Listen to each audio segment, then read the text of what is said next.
My name is Kaya, and I am a woman. My name is Ben, and I'm a man, but some people don't see it that way. When I was born, I was labeled a man because of my genitals. And I was labeled a woman, and for most people that's enough. But for some people, gender is more than what's between our legs. It's about who we are and living our lives in the only way we know how. And trying to be the people that we are comfortable being. Maybe I feel this way because of some confluence of events and experiences in my childhood. And maybe I am who I am because something in my genes is different than something in yours. Some people spend a lot of time arguing about these questions, and while lots of people have a lot of opinions, what really matters is that this is who I am. And you can be uncomfortable with that all you want. You can wonder why I'm doing what I'm doing. You can call me a freak. You can say what I am is a sin. But trust me, I've given this a lot more thought than you have, and this is who I am. My name is Kaya. My name is Ben. And I am transgendered. And I'm transgendered.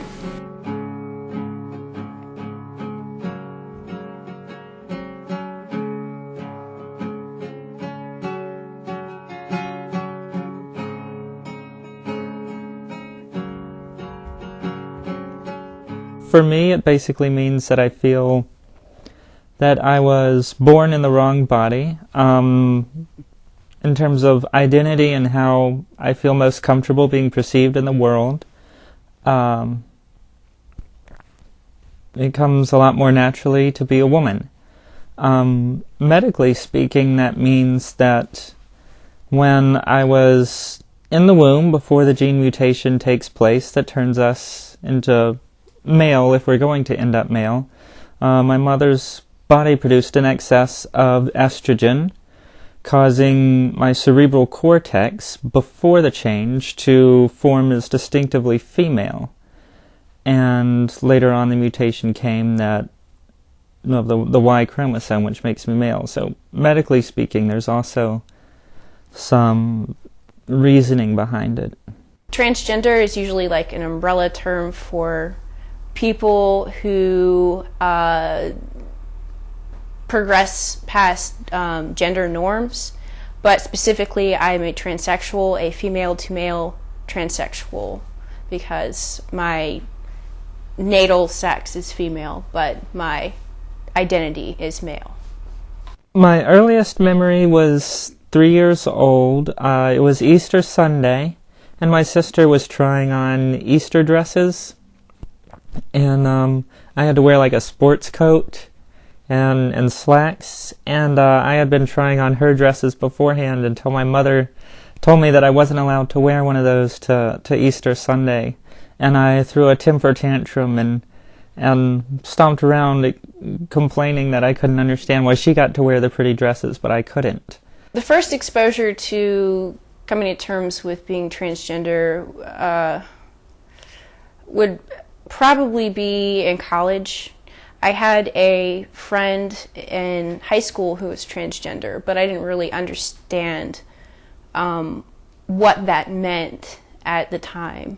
I didn't come to really be able to say it straight and out loud in my, or in my mind, to formulate a very quantifiable thought of I should have been born a woman until I was about 17. I've been transgender for about 6 years. One of my friends was transgendered, and she had access to like medical care, self-medical care on the internet, where you can just use your credit card and you can get medication online, which was considered black market.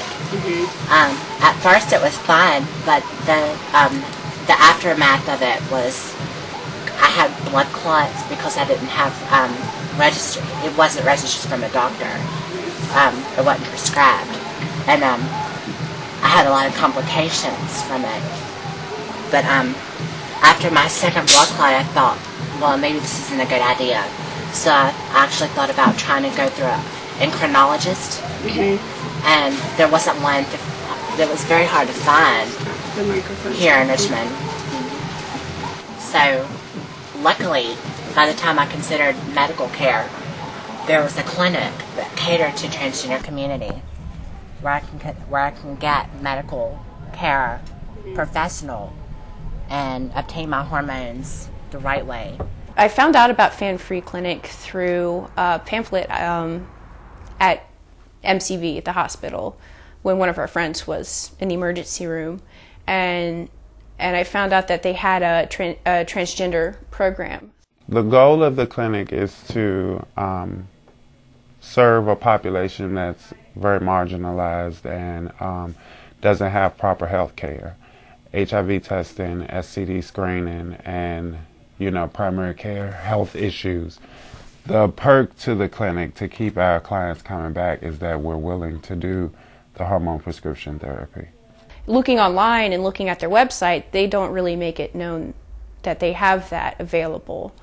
I think it's under wraps. The community will tell the community it exists, but if you're not really connected to that, you might be left out of the loop. Luckily, the pamphlet was there. And I got the number to call Zakia, and I called her to interview her for a paper I was doing and to schedule an intake appointment to try to go through with the diagnostic process so I could get hormones and go on with my transition. I first met Ben. He came to do an essay or something for school on me, and we talked for a minute, and then he had the appointment, but he's in clinic now and he's doing good, and I think everything is working out. I went on to another medical assessment to go further into the medical background that I have, including like my primary care provider, any surgeries I might have had, any medications I might have been on before. They monitor your health, they check your cholesterol levels, your triglyceride levels, they check your blood pressure, and make sure that you are safe both mentally and physically to receive hormone treatment. And from then they prescribe it. You go and you pick it up. I got my testosterone at Target, cheap, it was a good deal. And I think at this point I've had 3 shots, and I get 1 shot every 2 weeks on Tuesdays. I did not take Premarin. I did take estradiol. It's a more natural hormone, whereas Premarin is synthetic. And it's debated which one is more effective, but I like the idea of the natural estrogen a little bit more. And it's $4 at Walmart, whereas Premarin would be about $50. And then I'm also taking spironolactone, which is a anti-androgen or a testosterone blocker. And that was a bit more expensive since they didn't have a generic of it. But those are the 2 medications that I'm on right now. Within the first 3 months or so, they say you might notice that you have to shave less frequently. You grow hair in places where it didn't grow before. You can grow a beard. Your skin might become softer. Your bone structure can change. Beginning of growing pains in the chest. The cessation of the period. As breast tissue begins to form. Atrophy of the breasts. Voice changes a little bit. There's the clitoral enlargement. I can only hope that all those things happen for me quickly and very successfully.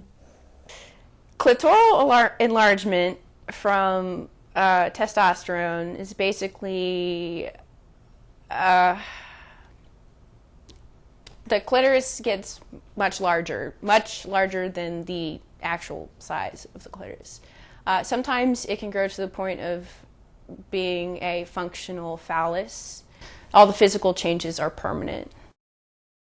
I think the stupidest thing that I hear is people that call me crazy for wanting to hack it off or, mutilate myself or hurt myself in some way, which is not at all what happens or what I wish to happen.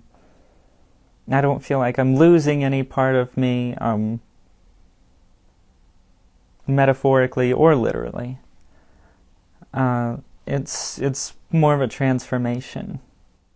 When I came into college, I was thrown into a whole bunch of different people. There was a lot of diversity here. I went to the group Queer Action here at VCU and met a lot of LGBT people and got connected with the community. Queer Action is the LGBTQ, which stands for lesbian, gay, bisexual, transgender, queer and questioning activist and advocacy group at VCU, and I am the president. Drag ball is kind of a mix between a drag show and a dance. So we invite people to come out and drag or partial drag or just dress up crazy, however they want. And then we invite professional drag performers, like some queens from Godfrey's. We have a king from DC. And then we also give students the opportunity to perform as amateurs. So I'm performing as an amateur.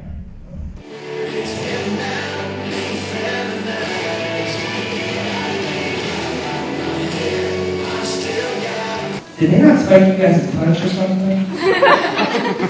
Christine, that'll be alright. We're going to have a good time, though. We're raising money for the Spanish Free, correct?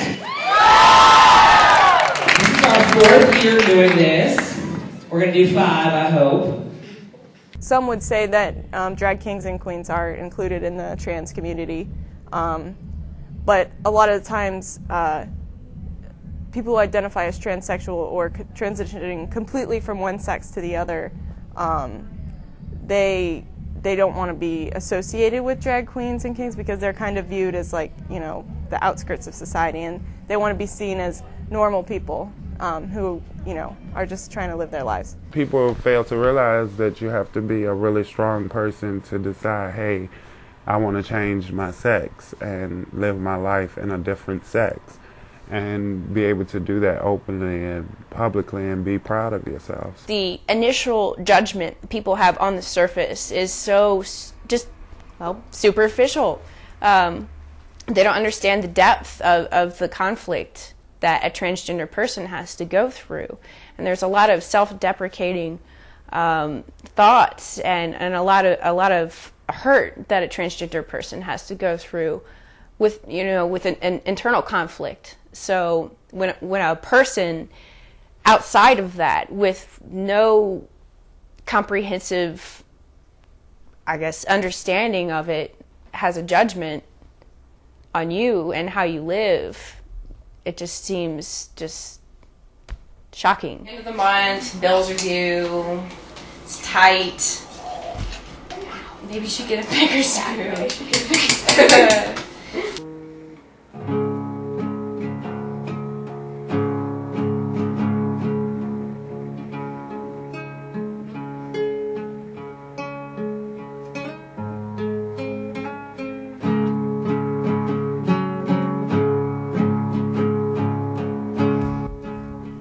Of course, just the standard, there are feelings of loss, I think, in a family. Am I losing my son and gaining this new person? Is it like your son died and now you're adopting some strange girl? Or is it my fault? Did I do anything wrong in the way that I raised them? I think those are two big questions that parents ask. A blame or a fault, and then a sense of loss. And I don't think it's either, It's no one's fault because there's nothing wrong with it. It's just how you're seen and how you're comfortable. And I'm still the same person, There's not...